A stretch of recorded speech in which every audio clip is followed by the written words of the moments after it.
जी। इस सवाल में लिखा हुआ है Rodriguez Limited is a manufacturing business producing two products, product X and product Y. The following budgeted information is available for the next one. Product X और product Y की कुछ budgeted production की इंफॉर्मेशन है। अह, उसके बाद फिर हमारे पास कॉस्ट पर यूनिट है, material, labour, variable overhead, fix overheads. Additional information, both products are sold with a 20% markup on marginal cost. अच्छा सर, ये मार्जिनल कॉस्ट का क्या मतलब है? मार्जिनल कॉस्ट का मतलब होता है वेरिएबल कॉस्ट। ठीक है। Direct labour is paid at a rate of $4.60 per hour. Required A1 A है calculate for each product number one unit contribution in dollars. Unit contribution in dollars ढूंढनी है। ठीक है। यूनिट कंट्रीब्यूशन का मतलब होता है एक यूनिट से कितनी कंट्रीब्यूशन जनरेट होगी, इसको हम यूनिट कंट्रीब्यूशन कहते हैं। सही है। तो अब सबसे पहले तो हम देख लेते हैं कि भाई मार्जिनल कॉस्ट कितनी है ना। हमारे पास दो प्रोडक्ट्स हैं एक्स और वाई। मार्जिनल कॉस्ट यानी कि वेरिएबल कॉस्ट कितनी है? मार्जिनल कॉस्ट यानी कि वेरिएबल कॉस्ट जो है ना वो कितनी है? तो हमारे पास मटेरियल है 12.5 और 10.75। उसके बाद हमारे पास लेबर है 18.4 और 27.6। उसके बाद हमारे वेरिएबल ओवरहेड्स 9.1 और 6.65। फिक्स्ड ओवरहेड्स हम नहीं देंगे क्योंकि वो वेरिएबल कॉस्ट नहीं होती है। ठीक है। लेकिन सर इससे यूनिट से डिवाइड तो करी हुई है। हाँ, इससे यूनिट से डिवाइड करी हुई है। लेकिन वेरिएबल कॉस्ट का मतलब होता है वो कॉस्ट जो यूनिट्स के कम या ज़्यादा होने की वजह से इंक्रीज या डिक्रीज हो, चेंज हो। तो ये 12.5 प्लस 18.4 प्लस 9.1, ये आ जाता है आपका 40। इसी तरह से 10.75 प्लस 27.60 प्लस 6.65, ये आ जाता है आपका 45। ठीक है, ये हो गई वेरिएबल कॉस्ट या marginal cost per unit. Variable cost per unit या मार्जिनल कॉस्ट पर यूनिट। इसके बाद लिखा हुआ है both products are sold with a 20% markup on marginal cost. दोनों प्रोडक्ट्स को 20% के मार्कअप के साथ बेचा जाता है। मार्जिनल कॉस्ट जो होती है उसमें 20% ऐड करा जाता है फिर बेचा जाता है। तो इसका मतलब ये हो गया कि जो मार्कअप की वैल्यू है वो 20% होगी। 40 का 20% 8 बनता है, और 45 का 20% 9 बनता है। ठीक है। तो हमारे पास जो सेलिंग प्राइस होगी, सेलिंग प्राइस वो होगी 48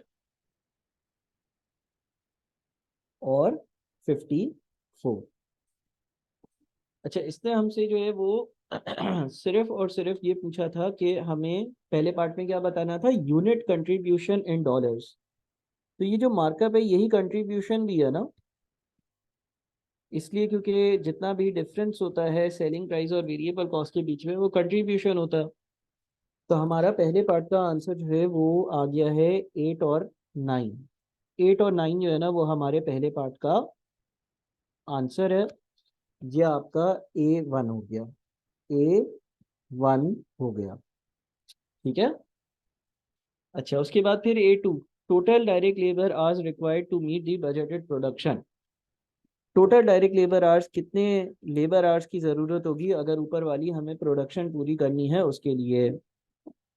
अब यहाँ पर हमें सबसे पहले तो यूनिट्स दिए हुए हैं। एक्स और वाई के अगर मैं यूनिट्स लिखता हूँ, एक्स और वाई के यूनिट्स लिखे हुए हैं। और यूनिट्स जो लिखे हुए हैं ना एक्स और वाई के, वो हैं 5,000 और 7,000। 5,000 यूनिट्स और 7,000 यूनिट्स। फिर हम एक और काम करते हैं, हम देख लेते हैं कि जो लेबर आवर्स पर यूनिट है, लेबर आवर्स पर यूनिट, यानी कि एक यूनिट पर जो लेबर आवर्स लगेंगे ना वो कितने होंगे। तो उसके लिए आप कर ये सकते हो कि देखो, आपको एक यूनिट पे लगने वाली लेबर की कॉस्ट पता है, एक यूनिट पे लगने वाली लेबर की कॉस्ट पता है, और लेबर का जो आली रेट है ना वो भी पता है, लेबर का जो आली रेट है ना वो भी पता है। तो अगर आप फॉर एग्जांपल एक्स है, एक्स पर लेबर की कॉस्ट है 18.40, एक्स जो है ना उस पर जो लेबर की कॉस्ट है ना वो है 18.40, एक्स जो है ना उस पर लेबर की जो कॉस्ट है ना वो है 18.40। अगर मैं इस 18.40 को डिवाइड कर देता हूँ 4.60 से, अगर मैं इस 18.40 को डिवाइड कर देता हूँ 4.60 से, 18.4 डिवाइडेड बाई 4.6, तो 18.4 लेबर की टोटल कॉस्ट थी, उसको जब मैंने 4.6 से डिवाइड किया तो मुझे ये पता चल गया कि जो एक यूनिट है उस पर कितने लेबर के आवर्स लगते होंगे, वो आ गए 4 घंटे। देखो, लेबर की टोटल जो कॉस्ट थी उसको मैंने आली रेट से डिवाइड कर दिया, तो लेबर की जो टोटल कॉस्ट थी वो 18.40 थी, और उसका जो आली रेट था वो 4.60 था। तो जब मैंने 18.40 को 4.60 से डिवाइड किया तो मुझे पता चल गया कि एक यूनिट पर लेबर के कितने आवर्स लगते हैं। इसी तरह से जो हमारे पास वाई है, उसकी टोटल लेबर की कॉस्ट एक यूनिट की 27.60 है। एक घंटे के मैं 4.60 देता हूँ तो मुझे ये पता चल जाएगा कि भाई 27.60 कितने घंटे के थे, यानी कि एक यूनिट पर टोटल कितने घंटे लगते हैं, मुझे ये पता चल जाएगा। तो 27.6 को मैंने 4.6 से जब डिवाइड किया तो मेरे पास जो आ रहे हैं वो 6 घंटे आ रहे हैं। अब हम अपने टोटल आवर्स भी बता सकते हैं, अब हम अपने टोटल लेबर आवर्स भी बता सकते हैं। 5,000 यूनिट्स बनते हैं, हर यूनिट में 4 घंटे लगते हैं, तो 20,000 घंटे एक्स पर लगते हैं। 20,000 आवर्स जो है ना वो एक्स पर लगते हैं। वाई के लिए 7,000 यूनिट्स हैं, और हर यूनिट जो है वो अगर 6 घंटे में बनता है तो 42,000 आवर्स जो है वो 42,000 आवर्स जो है ना वो वाई के लिए लगते हैं। तो इसका मतलब ये हो गया कि कंपनी के जो टोटल टोटल टोटल आवर्स होंगे, अगर मैं सारी चीज़ों को ऐड कर दूं तो कंपनी के जो टोटल आवर्स होंगे वो हो जाएंगे इन दोनों का एडिशन, यानी कि टोटल आवर्स होंगे 62,000। टोटल आवर्स जो होंगे ना वो 62,000 होंगे कंपनी के। तो पार्ट ए 1 की रिक्वायरमेंट थी यूनिट कंट्रीब्यूशन, वो हमने कर लिया। पार्ट ए 2 की रिक्वायरमेंट थी कि डायरेक्ट लेबर कितना बजटेड चाहिए, वो हमने कर लिया। ठीक है, ये इस सवाल के पहले दो पार्ट्स थे। अच्छा जी, अब आगे क्या है। अब बोलते हैं the business only has a total of 59,000 direct labour hours available. The business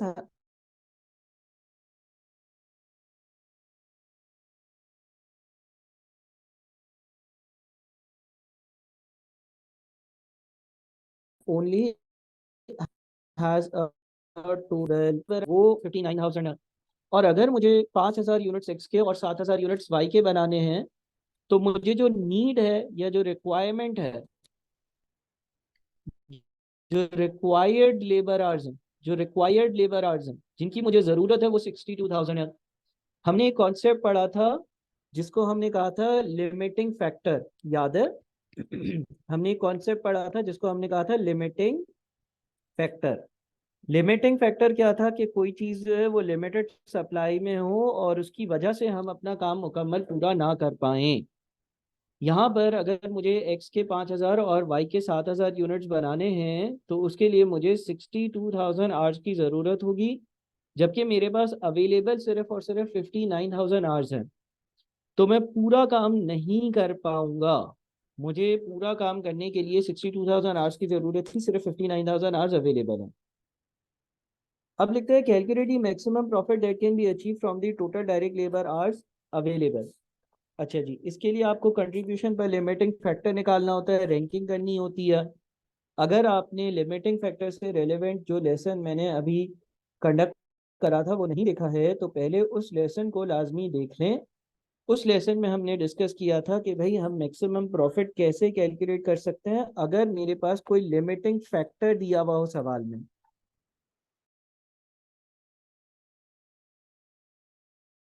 यहाँ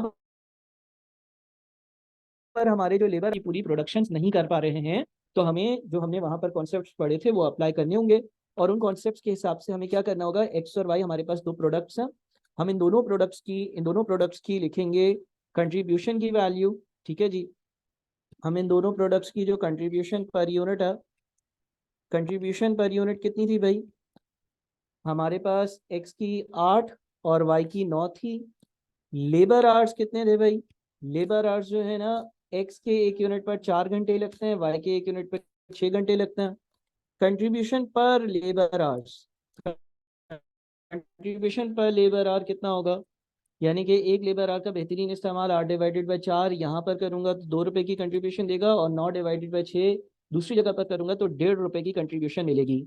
ये कॉन्सेप्ट हमने पढ़ा था। अब इस कॉन्सेप्ट के हिसाब से हमें रैंकिंग करनी है, तो हम अगर रैंकिंग करेंगे ना, तो रैंकिंग में हमारे पास एक्स जो है उसकी रैंकिंग फर्स्ट होगी और वाई की रैंकिंग सेकंड होगी। क्योंकि अगर एक्स के लिए मैं अपने लेबर आवर्स का 1 घंटा इस्तेमाल करता हूं तो मुझे 2 रुपए की कंट्रीब्यूशन मिलती है, जबकि अगर मैं वाई के लिए अपना लेबर का 1 घंटा इस्तेमाल करता हूं तो मुझे 1.5 रुपए की कंट्रीब्यूशन हासिल होती है। तो ये चीज़ हमने डिस्कस करी थी, इस चीज़ के हिसाब से हमने रैंकिंग करी, हमें पता चला हमें एक्स पहले बनाना चाहिए और फिर हमें वाई बनाना चाहिए। अब हम अगर एक्स पहले बनाएंगे तो होगा ये कि भाई हम पहले देख लेते कि कितने यूनिट्स बना सकते हैं। देखिए 62,000 आवर्स हमारे पास अवेलेबल हैं। उन 62,000 आवर्स से हम क्या करेंगे, हम सबसे पहले एक्स बनाएंगे। एक्स के मैक्सिमम 5,000 यूनिट्स बन सकते हैं, हर यूनिट 4 घंटे में बनेगा।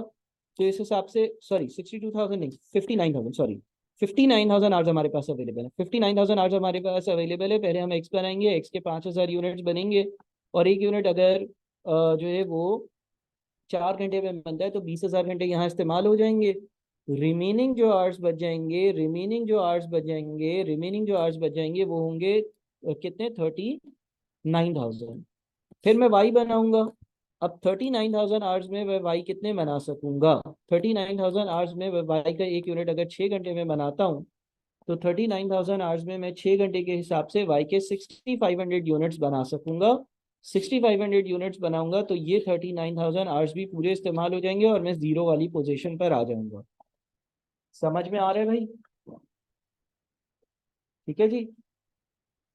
अच्छा, उसके बाद क्या है, उसके बाद आपने मैक्सिमम कंट्रीब्यूशन ढूंढनी थी। मैक्सिमम कंट्रीब्यूशन के लिए आप ये करोगे कि सॉरी मैक्सिमम प्रॉफिट ढूंढना था। आप एक्स के 5,000 यूनिट्स बनाकर बेचोगे, हर यूनिट आपको 8 रुपए की कंट्रीब्यूशन देता है, तो एक्स के यूनिट से आपकी 40,000 की कंट्रीब्यूशन आ जाएगी। वाई के यूनिट जो है, ऑल्दो डिमांड ज्यादा है, डिमांड 7,000 की है, लेकिन क्योंकि आपके पास रिसोर्स लिमिटेड है तो आप 6,500 यूनिट्स ही वाई के बेच सकते हो। एक यूनिट आपको 9 रुपए की कंट्रीब्यूशन देगा, तो इससे आने वाली कंट्रीब्यूशन हो जाएगी 58,500। इन दोनों की जो टोटल कंट्रीब्यूशन होगी वो 98,500 बन जाएगी। एक्स और वाई से आने वाली जो टोटल कंट्रीब्यूशन है, एक्स और वाई से आने वाली जो टोटल कंट्रीब्यूशन है वो 98,500 होगी। इसमें से हमें फिक्स्ड कॉस्ट माइनस करनी होगी, इसमें से हमें फिक्स्ड कॉस्ट माइनस करनी होगी। ठीक है जी। पहले तो देखें, यहाँ तक मैंने कैलकुलेट कर लिया कि भाई इन दोनों की जो टोटल कंट्रीब्यूशन होगी ना वो कितनी कितनी होगी। और बड़ा सिंपल सा काम है, हमने ये देखना होता है कि हमारे पास जो आर्स हैं हम पहले क्या बनाएं बाद में क्या बनाएं। हमने जब पहले एक्स बनाया फिर बाद में हमने जो है वो वाई बनाया। वाई के हम सारे यूनिट्स नहीं बना सक रहे हैं, ऑल्दो 7,000 यूनिट्स जो है वो बनाकर बेच सकते थे, इतनी डिमांड थी, लेकिन क्योंकि लेबर आवर्स लिमिटेड है तो हम सिर्फ और सिर्फ 6,500 यूनिट्स बनाकर बेच सकते हैं। टोटल कंट्रीब्यूशन में से माइनस करनी है फिक्स कॉस्ट। अच्छा जी, अब जब हम फिक्स कॉस्ट माइनस करेंगे ना, तो ये याद रखिएगा कि फिक्स कॉस्ट कैसे आएगी, जरा मैं बताता हूँ। देखिए आपके पास यहाँ पर जो फिक्स कॉस्ट दी हुई है ना, वो दी हुई है 5.75 पर यूनिट और 4.80 पर यूनिट। 5.75 पर यूनिट और 4.80 पर यूनिट। दूसरी बात यह है कि ये जब आपने पर यूनिट वैल्यू कैलकुलेट करी थी फिक्स कॉस्ट की, तो फिक्स कॉस्ट की वैल्यू कैलकुलेट कैसे करी होगी, आपने टोटल फिक्स कॉस्ट को डिवाइड किया होगा नंबर ऑफ यूनिट से, तो आपके पास आई होगी फिक्स कॉस्ट पर यूनिट की वैल्यू। आपने टोटल फिक्स कॉस्ट को डिवाइड किया होगा नंबर ऑफ यूनिट से, तो आपके पास आई होगी फिक्स कॉस्ट पर यूनिट की वैल्यू। इसका मतलब अगर मुझे टोटल फिक्स कॉस्ट मालूम करनी है तो टोटल फिक्स कॉस्ट मालूम करने के लिए फिक्स कॉस्ट पर यूनिट को मल्टीप्लाई करना चाहिए मुझे यूनिट से। अगर मुझे टोटल फिक्स कॉस्ट मालूम करनी है तो मुझे फिक्स कॉस्ट पर यूनिट को मल्टीप्लाई करना चाहिए यूनिट से। तो x के लिए जो टोटल फिक्स कॉस्ट होगी वो होगी फिक्स कॉस्ट पर यूनिट यानी कि 5.75 multiplied by number of units यानी कि 5000। तो 5.75 इंटू अगर 5000 हम करते हैं तो ये आ जाता है 28,750। 28,750। और y के लिए अगर इसी तरह से कैलकुलेट करते हैं तो 4.80 फिक्स कॉस्ट पर यूनिट है multiplied by number of unit जो कि 7000 है। तो इससे हमारे पास 7000 इंटू 4.8 यानी कि ये बन जाएगा 33,600। 33,600। ठीक है जी। 4.8 इंटू 7000 यानी कि ये आ रहा होगा 33,600। तो हमारी जो कंपनी की टोटल फिक्स कॉस्ट होगी वो इन दोनों का एडिशन होगा यानी कि 28750 और 33600 विच इज 62350। 62350। अच्छा, बाज बच्चे क्या गलती करते हैं कि y की टोटल फिक्स कॉस्ट कैलकुलेट करने के लिए 4.80 को मल्टीप्लाई कर देते हैं 6500 से। वो तरीका गलत है इसलिए क्योंकि यूनिट्स कम होने की वजह से टोटल फिक्स्ड कॉस्ट कम नहीं होती है।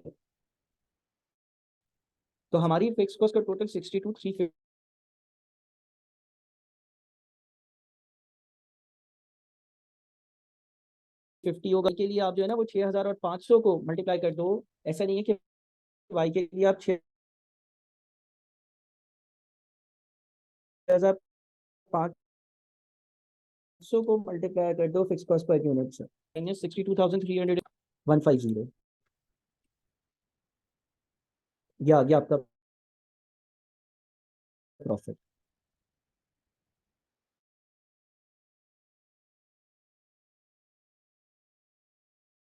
Maximum profit that can be achieved from the total direct labor hours available। information में लिखा हुआ है the company has two possible options to enable to it to achieve the budgeted production। Company के पास दो course of actions हैं, दो तरीके हैं जिससे वो अपनी बजटेड प्रोडक्शन को मीट कर सके, अचीव कर सके। ऑप्शन नंबर 1, पे existing staff over time. This will be paid at a rate of $5.75 per hour. देखिए शॉर्टेज कितने घंटों की थी, आपको 62,000 आवर्स चाहिए थे, आपके पास 59,000 आवर्स अवेलेबल थे। तो आप पूरी प्रोडक्शन इसलिए नहीं कर पा रहे थे क्योंकि 3,000 आवर्स जो थे ना, 3,000 घंटे जो थे ना वो कम अवेलेबल थे। और उसकी वजह से एक्स तो पूरा बन गया था लेकिन वाई के 500 यूनिट्स कम बन रहे थे। वैसे 7,000 बनकर बन जाए तो बेच सकता हूँ लेकिन 6,500 बनाकर बेच सक रहा था। The company has two possible options to enable it to achieve the budgeted production। Option number 1, पे एग्जिस्टिंग स्टाफ ओवर टाइम। पहला ये तरीका है कि जो एग्जिस्टिंग स्टाफ है उसको ओवर टाइम दिया जाए। This will be paid at a rate of $5.75 per hour. और अगर मैं ओवर टाइम दूंगा तो वो मैं $5.75 पर आवर के हिसाब से दूंगा।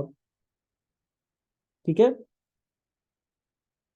अच्छा, अगर मैं $5.75 पर आवर के हिसाब से ओवर टाइम दूंगा तो क्या होगा? करंटली क्या हो रहा है? करंटली मेरे पास जो वाई का एक यूनिट बनता है उस वाई के एक यूनिट से कितनी कंट्रीब्यूशन आती है? अभी जो हमने हिसाब किताब लगाया हुआ है, उसमें मटेरियल है 10.75, लेबर 27.6 है, वेरिएबल ओवरहेड 6.65 है, वेरिएबल कॉस्ट 45 है, कंट्रीब्यूशन 9 है, सेलिंग प्राइस 54 है। ठीक है। अब वो ये बोलता है कि भाई हम लेबर से ओवर टाइम करवा लें और ओवर टाइम अगर हम करवाएंगे तो हमें जो रेट देना पड़ेगा वो रेट देना पड़ेगा 5.75 पर आवर। अच्छा, अभी क्या रेट दे रहे हैं हम लेबर को? Direct labour is paid at a rate of 4.60 per our. एक घंटे के 4.60 दे रहे हैं।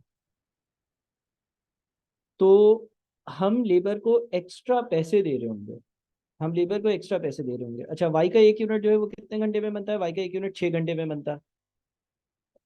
ठीक है, तो मुझे पर आवर कितना एक्स्ट्रा देना पड़ेगा? 5.75 माइनस 4.60। 5.75 माइनस 4.60, ये आ जाता है आपका 1.15। ये एक्स्ट्रा पर आवर लेबर को देना पड़ रहा होगा। और y का एक यूनिट बनता है 6 घंटे में, तो 6 घंटे के लिए मुझे जो एक्स्ट्रा देना पड़ रहा होगा वो कितना देना पड़ रहा होगा? 6.9 एक्स्ट्रा देना पड़ रहा होगा। बात समझ में आ रही है? ठीक है, पहली बात तो ये है कि मुझे लेबर को कितना पैसा एक्स्ट्रा पर यूनिट देना पड़ रहा होगा वो मैंने देख लिया। मैं अभी 4.60 दे रहा था, अगर मुझे 5.75 पर आवर देना पड़ेगा तो हर घंटे में मैं 1.15 ज्यादा दूंगा। वाई का एक यूनिट 6 घंटे में बनता है, तो 6 घंटे के मैं 6.9 पर आवर, 6.9 पर यूनिट ज्यादा दूंगा। 6.9 है पर यूनिट। वाई का एक यूनिट बनाने के लिए, वाई का एक यूनिट बनाने के लिए मेरी वेरिएबल कॉस्ट 6.9 से इंक्रीज हो जाएगी। अच्छा, ये याद रखिएगा कि जब वेरिएबल कॉस्ट इंक्रीज होती है तो कंट्रीब्यूशन डिक्रीज होती है। जब वेरिएबल कॉस्ट इंक्रीज होती है तो कंट्रीब्यूशन डिक्रीज होती है। अभी अभी अभी जो हिसाब किताब लगा हुआ है वो ये है कि 10.75 मटेरियल है, लेबर 27.6 है। ये लेबर जो 27.6 है ना, ये कैलकुलेट हुआ हुआ है किस हिसाब से? ये कैलकुलेट हुआ हुआ है कौन से रेट से? 4.60 के रेट से। ये लेबर की कॉस्ट इंक्रीज हो जाएगी, वेरिएबल ओवरहेड्स उतने ही रहेंगे। ठीक है। अच्छा, जब वेरिएबल कॉस्ट इंक्रीज होगी, सेलिंग प्राइस वही होगी, तो जो कंट्रीब्यूशन है वो चेंज हो जाएगी। यानी कि देखो, एक तरीका तो ये है समझाने का, मैं यूँ लिख दूँ यहाँ पर 10.75। अच्छा, लेबर की कॉस्ट जो है ना वो मैं 5.75 इंटू 6 कर कर लिख दूँ यहाँ पर 34.5। ये वेरिएबल ओवरहेड भी 6.65 ही है, सेलिंग प्राइस भी 54 ही है। तो ये सब क्या आता है भाई? 10.75, 10.75 प्लस 34.5 प्लस 6.65 का एडिशन जो है वो बन जाता है आपका 51.9। तो 54 और 51.9 यानी कि डिफरेंस बन जाता है 2.1। बात समझ में आ रही है? अगर मैं वो जो 500 एक्स्ट्रा यूनिट्स हैं वो बनाने के लिए लेबर को ज़्यादा पैसे देता हूँ तो मेरी कंट्रीब्यूशन पर यूनिट 2.1 होगी। अच्छा, पिछले यूनिट्स पर नहीं, उसके तो लेबर आवर्स थे। ये बात हो रही है उन यूनिट्स की जो एक्स्ट्रा 500 यूनिट्स में नहीं बना पा रहा। वाई की डिमांड 7,000 यूनिट्स थी, जो करंट लेबर आवर्स अवेलेबल हैं उससे तो मैं 6,500 यूनिट्स बना पा रहा हूँ। लेकिन अगर मुझे 500 एडिशनल यूनिट्स बनाने हैं तो उसके लिए लेबर की कॉस्ट बढ़ जाएगी, मटेरियल की, वेरिएबल ओवरहेड्स की और सेलिंग प्राइस वगैरह सेम होगी, तो 2.1 की मुझे कंट्रीब्यूशन पर यूनिट मिलेगी। यानी कि ये 500 यूनिट जो है ना वो मुझे 2.1 की कंट्रीब्यूशन के हिसाब से कमा कर देंगे। 500 इंटू 2.1, इसका मतलब 1050। 1050 एडिशनल कंट्रीब्यूशन मुझे मिल जाएगी उन 500 यूनिट से जो अभी मैं नहीं बना पा रहा था, अगर मैं लेबर से ओवर टाइम करवा कर ये यूनिट्स कंप्लीट करवाता हूँ। इन अदर वर्ड्स, दूसरा तरीका ये था कि जनाब, आपकी करंटली कंट्रीब्यूशन पर यूनिट कितनी है? सर, मेरी current contribution per unit Y के यूनिट की जो है ना वो 9 है। वेरिएबल कॉस्ट अगर 6.9 से पर यूनिट इंक्रीज हो जाएगी तो कंट्रीब्यूशन पर यूनिट 6.9 से पर यूनिट कम हो जाएगी और 2.1 आ जाएगी। इससे भी यहीं पर आओगे। लेकिन थोड़ा सा दिमाग पर जोर लगाना, ये नई वाली कंट्रीब्यूशन सारे के सारे वाई के 7,000 यूनिट्स पर अप्लाई नहीं होगी, इजाफी 5,000 यूनिट्स पर अप्लाई होगी, क्योंकि उसी के लिए तो मैं ओवर टाइम करवाऊंगा। तो इसका मतलब ये हो गया कि अगर मैं ऑप्शन नंबर 1 ऑप्ट करता हूँ तो मेरा जो प्रॉफिट है ना वो भी बढ़ जाएगा, फिक्स कॉस्ट तो सेम रहेगी। जब कंट्रीब्यूशन 1,050 से इंक्रीज होगी तो प्रॉफिट जो है वो अभी जो 36,150 कमा रहा हूँ वो अब कहाँ चला जाएगा?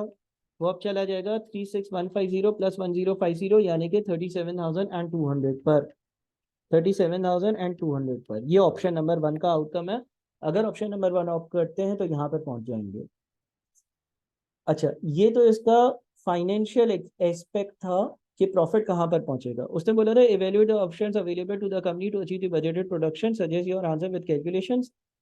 तो एक तो ये अच्छी बात है, ठीक है ना, कि प्रॉफिट्स इंक्रीज होंगे। लेकिन नॉन फाइनेंशियल अगर कभी कोई फैक्टर्स लिखने हो मुझे, जिस तरह से यहाँ पर इवेल्युएट लिखा है, तो फाइनेंशियल ग्राउंड्स पर तो प्रॉफिट में इंक्रीज है, नॉन फाइनेंशियल ग्राउंड्स पर क्या है, वर्कर्स थके हुए होंगे, वर्कर्स थके हुए होंगे तो अगले दिन सुबह जब काम करने आएंगे, क्योंकि वो रोज ओवर टाइम कर रहे होंगे, तो जो क्वालिटी है प्रोडक्ट्स की वो कॉम्प्रोमाइज हो सकती है। वर्कर्स फ्रेश नहीं होंगे ना, वो थके हुए होंगे, काम ज्यादा करके जा रहे होंगे रोज, ठीक है ना। वर्कर्स की जो प्रोडक्टिविटी है वो डिक्रीज हो जाएगी। जाहिर है कोई बंदा अगर कम टाइम काम करता है तो वो ज्यादा प्रोडक्टिव होता है। 1 घंटे में अगर मैं 5 चीजें कर सकता हूँ तो 2 घंटे में शायद 10 नहीं करूंगा, 9 कर सकूंगा। ठीक है जी, तो इस तरह की चीजें लिख सकते हो। फिर स्टाफ की विलिंगनेस, स्टाफ क्या विलिंग होगा रोज ओवर टाइम करने के लिए या नहीं, ये भी उनसे पूछना पड़ेगा। ऑप्शन नंबर 2 क्या है, by in the required product from an external supplier at a cost of $50। Option number 2 जो है उसमें वो ये बोलता है, ऑप्शन नंबर 2 में वो ये बोलता है कि क्यों ना हम ऐसा करें कि बाहर किसी सप्लायर से $50 में ये चीजें खरीद लें, यानी खुद ना बनाएं। अब अगर हम खुद नहीं बनाएंगे तो मटेरियल का खर्चा नहीं होगा, लेबर का खर्चा नहीं होगा, वेरिएबल ओवरहेड्स का खर्चा नहीं होगा, बल्कि हम सीधा सीधा जा रहे हैं एक दुकानदार को बोल रहे हैं कि भाई हमें ये चीजें बेच दो, और वो $50 में हमें एक चीज दे रहा है। अच्छा, $50 में एक चीज दे रहा है, सही है। सेलिंग प्राइस कितनी है, सेलिंग प्राइस 54 है। तो अगर मैं 50 की खरीदता हूँ और 54 की बेचता हूँ, तो इसका मतलब ये हो गया कि एक यूनिट पर मैं $4 की अर्निंग कर रहा हूँ। एक एक यूनिट पर मैं $4 पर यूनिट जो है ना अर्निंग कर रहा हूँ, ठीक है। अब अगर मैं $4 की अर्निंग करता हूँ और ये मजीद जो 500 यूनिट पहले नहीं बना पा रहा था ये भी बनाकर बेच देता हूँ, तो मेरी कंट्रीब्यूशन 2000 से इंक्रीज हो जाएगी इस केस में। और मेरा जो प्रॉफिट होगा जो कि पहले 36150 था, अब वो 2000 से इंक्रीज होकर 38150 पर चला जाएगा। तो अगर दोनों ऑप्शंस को कंपेयर करें तो फाइनेंशियली ऑप्शन नंबर 2 जो है ना वो ज्यादा बेहतर नजर आता है। नॉन फाइनेंशियल फैक्टर्स इसके क्या होंगे, नॉन फाइनेंशियल फैक्टर्स ये होंगे कि भाई मेरी सप्लायर पर डिपेंडेंस बढ़ जाएगी, क्योंकि अब मैं इन हाउस प्रोडक्शन नहीं कर रहा, खुद प्रोडक्शन नहीं कर रहा, तो सप्लायर कभी लेट चीजें देगा तो मैं उस पर डिपेंड हो जाऊंगा, ठीक है ना। नॉन फाइनेंशियल फैक्टर ये होगा कि क्या सप्लायर भी वैसी ही क्वालिटी की चीजें देगा, जैसी क्वालिटी की चीजें मुझे चाहिए, ऐसा तो नहीं है कि हल्की क्वालिटी की चीजें हो। तीसरा जो फैक्टर होगा वो ये होगा कि मैं साथ में कॉम्पिटिटर डेवलप कर रहा हूँगा, यानी कि मैं तो खुद चीजें नहीं बना रहा हूँ, मैं किसी से बनाकर खरीद रहा हूँ, कल को जिससे मैं खरीद रहा हूँ वो खुद ही ये बिजनेस करना शुरू हो जाए। इस तरह की बातें आप लिख सकते हो। अब वो बोले recommend which option the company should prefer, justify your answer. आप कोई भी एक अपने हिसाब से रिकमेंड कर सकते हो। फाइनेंशियल ग्राउंड्स पर ऑप्शन नंबर 2 बेहतर नजर आता है। नॉन फाइनेंशियल ग्राउंड्स को भी कंसिडर करो तो ऑप्शन नंबर 1 ज्यादा बेहतर है, क्योंकि अगर इन हाउस प्रोडक्शन करोगे तो आपका उन चीज को वो चीजें कैसे प्रिपेयर हो रही हैं, तैयार हो रही हैं, बन रही हैं, इस पर कंट्रोल होगा। लॉन्ग टर्म में आप लेबर जो है वो मजीद हायर कर कर अपनी फैक्ट्री को एक्सपेंड करवा सकते हो। ये सारी चीजें आप इसमें लिख सकते हो। तो अब इस क्वेश्चन को भी आप दोबारा से रीड करना, पढ़ना, देखना, समझना, करना सॉल्व अपने पास वीडियो लेक्चर देखकर, ताकि आपकी अंडरस्टैंडिंग कॉस्ट अकाउंटिंग की मजीद बेहतर हो। दोबारा से ये सवाल लाजमी तौर पर आपने करना है, समझना है, देखना है। इसमें कुछ ऐसी चीज़ें थी जो आपको वापस से देखनी होंगी।